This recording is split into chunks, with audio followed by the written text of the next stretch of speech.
میرے دوستو، انسان کو کل عقل بھی مل جائے تو پھر بھی اللہ کی حکمت کا وہ احاطہ نہیں کر سکتا۔ رب کریم کو زیادہ پتہ ہے کہ ہمارے لیے کون سی چیز بہتر ہے اور کون سی چیز ہمارے لیے نقصان کا باعث ہے۔ اللہ تبارک و تعالی کی حکمت یہ چاہتی ہے کہ میرے بندے پریشان نہ ہوں۔ رب یہ چاہتا ہے کہ میرے بندے کسی جگہ پہ بھی دقت اور پریشانی کا شکار نہ ہو، تو اللہ تبارک و تعالی نے راہ اعتدال اختیار کرنے کا حکم ارشاد فرمایا کہ تم اعتدال کے رستوں پہ چلو، معتدل زندگی گزارو، افراط و تفریط سے بچو۔ آج جس معاشرے میں ہم وقت گزار رہے ہیں، اس معاشرے میں ہم اس بات کو سمجھنے سے قاصر ہیں کہ اصل ہمارا مسئلہ کیا ہے۔ ہمارا اصل جو مسئلہ ہے اس کی شناخت ہمیں کیسے ہوگی اور ہم پھر اس تک رسائی کس انداز میں حاصل کر پائیں۔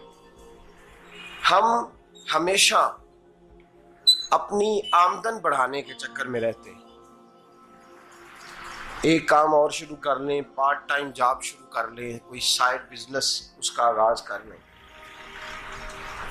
ہماری جو دوڑ لگی ہوئی ہے وہ لگی ہے کام بڑھانے میں، آمدن بڑھانے میں، حالانکہ اسلام ہمیں یہ کہتا ہے کہ تو آمدن بڑھانے کے چکر میں نہ پڑ، اصل بات یہ ہے کہ تو اپنے خرچے کنٹرول کر۔ تنگ انسان وہ نہیں ہوتا جس کی آمدن تھوڑی ہوتی ہے، یہ توجہ کیجیے گا میری بات، یہ قیمتی بات ہے اور گفتگو ساری کا لب لباب ہے۔ تنگ بندہ وہ نہیں ہوتا جس کی آمدن تھوڑی ہوتی ہے، اصل پریشان وہ ہوتا ہے جس کے خرچے زیادہ ہوتے ہیں۔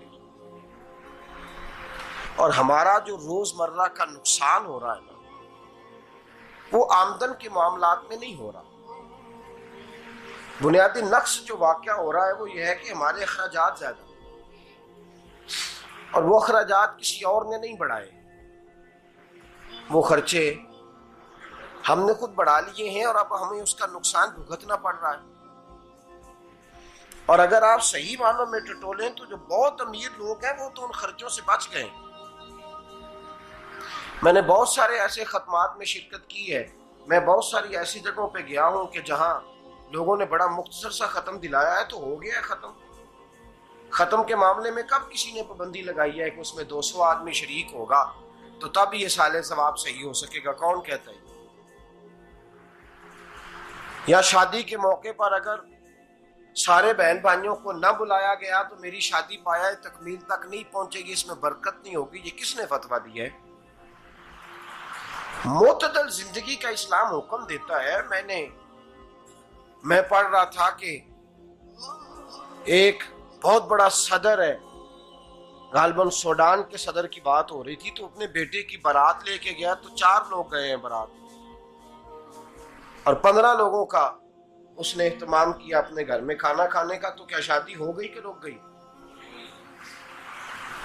تو بھائی راگ الاپنا اس بات کا کہ بڑی پریشانی ہے، کوئی سائیڈ بزنس شروع کیا جائے فلان جگہ فلان جگہ فلان جگہ، تو اصل معاملہ یہ ہے کہ پہلے ایک بندہ کماتا ہے تو پھر بھی گھر ہی چلتا ہے، پھر بڑا بیٹا ساتھ شامل ہوتا ہے تو پھر بھی گھر ہی چلتا ہے، پھر منجلا بیٹا شامل ہوتا ہے تو پھر بھی گھر ہی چلتا ہے۔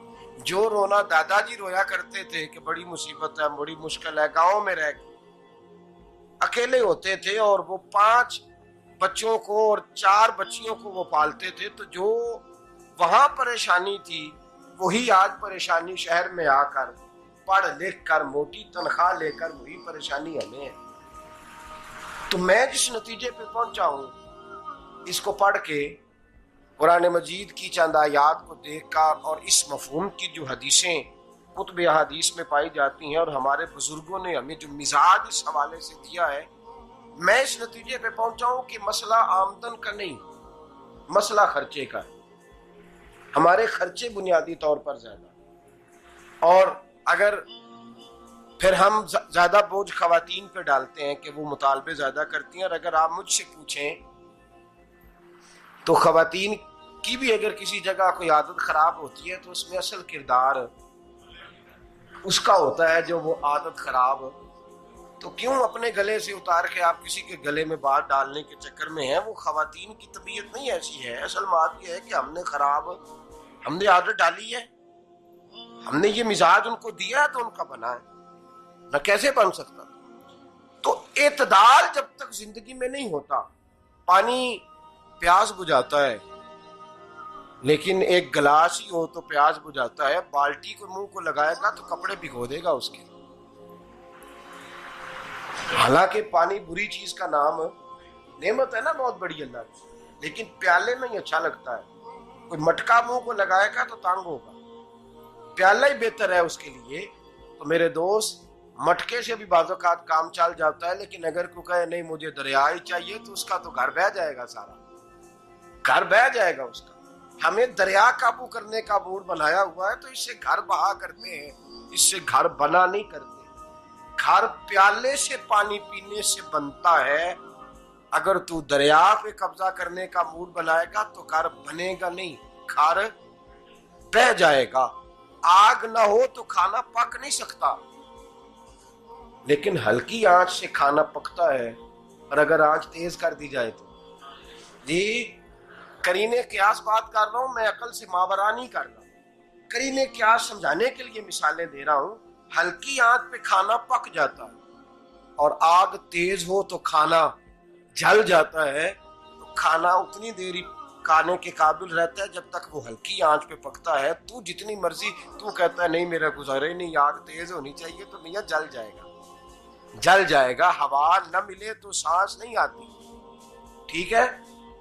آکسیجن نہ ہو تو سانس ہے، ہوا نہ چلے تو گزارا نہیں ہوتا. لیکن اگر تیز جلے نا، اگر تیز جلے تو تیز چلے تو آندھی اور طوفان بن جائے تو چھتیں گرا دیتی ہے، جانیں لے لیتی ہے. ہم ہیں طوفان کے چکر میں، ہم ہیں دریا کے چکر میں، ہم ہیں بڑے ناؤ کے چکر میں. تو میاں ہلکی آنچ ہی اچھی ہے، یاد رکھ. اور ایک گلاس پانی کا اعتدال سے ملتا رہے تو وہی ملتا رہے، ضرورت کے وقت وہی بہتر ہے. تو پورے دریا پہ قبضہ کرنے کا پروگرام نہ بنا، تانگ ہو جائے گا. اور میرے عزیز یاد رکھ، ہوا سانس لینے کے مطابق ملے تو وہی اچھی ہے، جو سانس بند کرنے پہ آ جائے وہ ہوا اچھی. ہم نے چکر چلا لیا ہے کہ زیادہ پیسہ، راتوں رات پیسہ، لمبا پیسہ، یہ پلاٹ بھی میرا، وہ پلاٹ بھی میرا، گجرانوالا بھی، گجرات بھی، لالا موسیٰ کھاری اور پنڈی تک جہاں میں جاؤں میرے نام کی تختیاں لگی ہوئی ہونی چاہیے. اسلام منع